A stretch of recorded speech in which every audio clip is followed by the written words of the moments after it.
about moving on to spider. Oh my God. The actual meat inside is like chicken. Oh, God.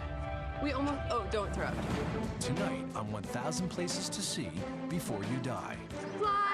Alvin and Melanie's world travels continue in lively Cambodia.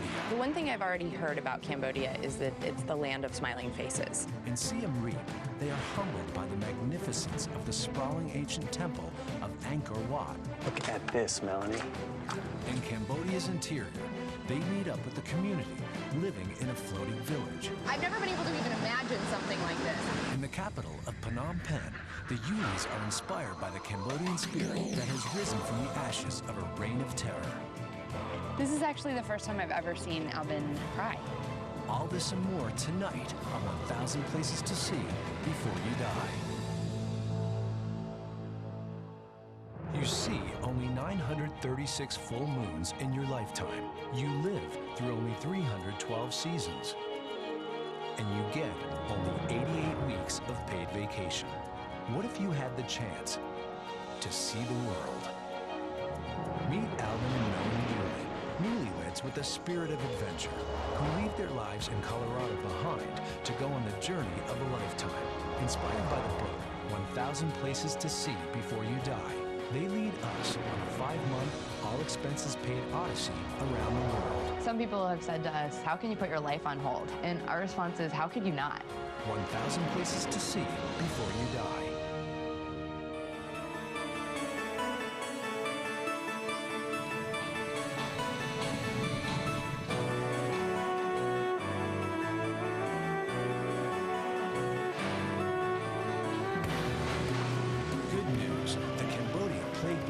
And isolated by war is a thing of the past. Today's Cambodia tantalizes visitors with a culture steeped in tradition as well as a pristine environment. This is a country rich in distinctive sites warranting days of exploration. I know a little bit about the history of Cambodia. I know about the Khmer Rouge. I think this is going to be a place that's sort of having a turnaround, but I don't know how it's impacted the people really, and I'm interested to see how that plays out. Angkor, spread over an area of nearly 60 miles in northwestern Cambodia, is a virtual gateway into the nation's history, with an astonishing 1,000 temples set among forest and farmland. These grand religious buildings are the only surviving remains of the Khmer Empire, which ruled from the 9th to 15th centuries. One in particular, Angkor Wat, is the heart and soul of Cambodia.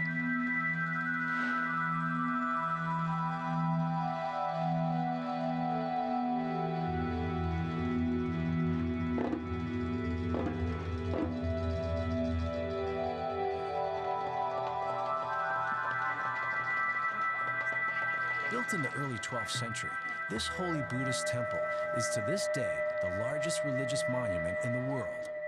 Angkor Wat continues to serve as a major house of worship and is even featured on the Cambodian flag.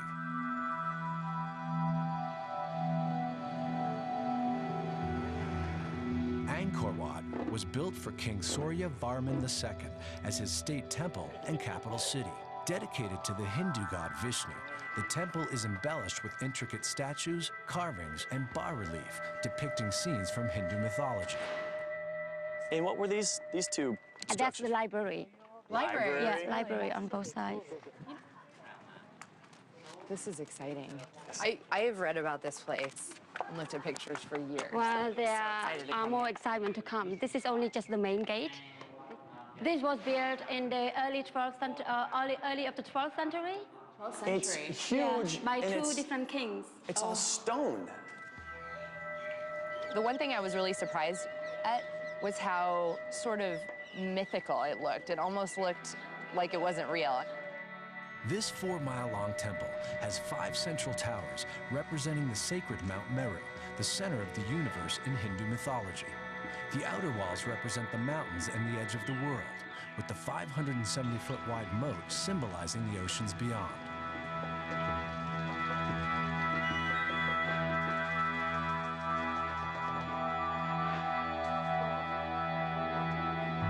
Angkor Wat's design is a superb example of classic Khmer architecture, noted for the harmony of its design. In the days of the Khmer Empire, religious structures were made of stone. That Angkor Wat is still standing is a testament to the ingenuity of its builders. Look at this, Melanie. It's incredible. This is the highest level, the third level of the temple. And it's the worship temple, but it's only for the king and his family. Of course, the king did not climb up by himself, so he has people to carry him up. You know, the reason why the staircase is so steep, it's also when they build the old time, when you climb up the staircase, you have to do like this. Okay. Like you do like that, as the way of respecting the god. All right. So, but in the modern day, you can do whatever you want. I'm gonna kick my sandals off. Yeah, do the gods mind if we take our shoes off? No, not at all.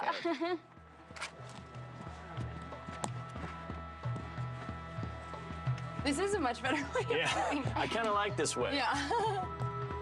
Wow, it's pretty steep.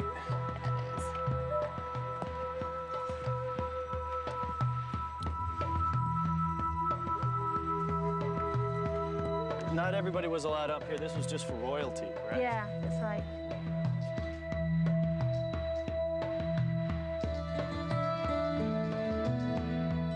It's just such an incredible compound, the whole thing. I mean, it's hard to believe how they started building it. Did they write it down on paper? Did they make a miniature of it?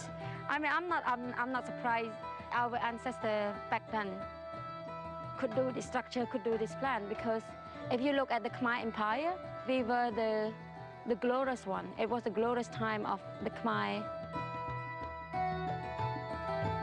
I didn't know anything about it before we came here. Did you? It was bigger than I thought it would be, and I didn't expect it to be such an athletic experience. Didn't realize I'd be rock climbing. I loved it.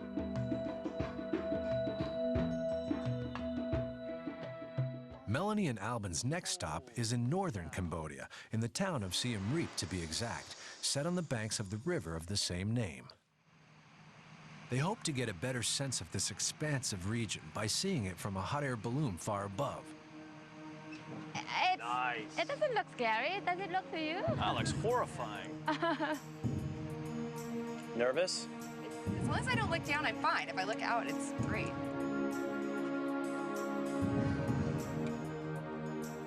You say that big lake, big river. It's not the river and it's not the lake, but it's the barai. Barai. Man-made barai. What does Barai mean? Barai is like a lake, but it's man-made. Don't you just think that Cambodia is like the most peaceful looking country? I mean, it like has this nice little haze over it, over all the green, lush green. Where's Angkor Wat? There's Angkor Wat. Angkor Wat is that way.